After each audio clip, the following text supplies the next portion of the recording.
নমস্কার বন্ধুরা, আজকে সুন্দরবন সফরে আজকে আমার তৃতীয় দিন, আজকে আমার শেষ দিন। আজকে বাড়ি ফিরছি এক দারুণ অভিজ্ঞতা সাথে নিয়ে, আর এক গাদা খুশি সাথে নিয়ে আমি বাড়ি ফিরছি।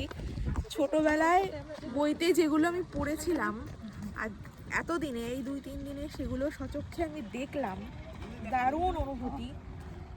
আর বারবার করে সেই বইয়ের পাতাগুলো আমার সামনে ভাসছিল। ওই যে দেখুন আমাদের লঞ্চ চলে এসছে, আমরা এটাতে করেই যাব। আজকে আর দুটো জায়গা ঘুরবো, ঘুরে তারপরে দুপুরে আমাদের আবার ক্যানিং স্টেশনে নামিয়ে দেবে। আমি কিন্তু আগেই বলেছিলাম যে আমি কিন্তু আগে বুকিং করিনি। আমি শিয়ালদা থেকে ক্যানিংয়ে এসেছি।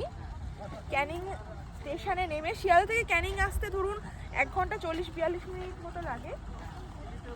আমি ক্যানিংয়ে আসলাম, এসে তারপরে ক্যানিং নেমে ওখানকার লোকাল একটা এজেন্সি ধরে আমি 2 রাত 3 দিনের বুকিং করিয়ে এখানে এসেছি। আর বুকিংয়ের মধ্যেই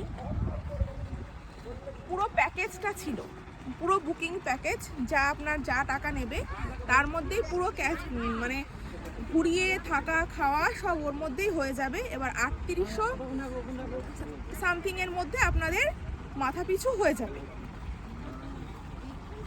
আপনাদের কালকে বোট দেখিয়েছি। আজকে সত্যি বাড়ি ফিরছি, কিন্তু আমি পুরো ব্যাপারটাকে খুব মিস করব। আর দারুণ দারুণ দারুণ এনজয় করেছি। আমার সঙ্গে থাকার জন্য অসংখ্য ধন্যবাদ। এখান দিয়েও দেখুন আমার বোটের পাশ দিয়েও শ্বাসমূলগুলো ওপরে উঠে রয়েছে। দাদারা দারুণ পরিষেবা দিয়েছে, খুব কোঅপারেটিভ আর প্রচণ্ড কেয়ারিং। আপনারা ফ্যামিলি নিয়ে আসতেই পারেন। আমার সঙ্গে থাকার জন্য অসংখ্য ধন্যবাদ। এবার আমরা উপরে উঠে যার যার জায়গায় বসে পড়বো। এবার কোথায় যাবো আজকে সেটাও আপনাদের দেখাবো। Thank you.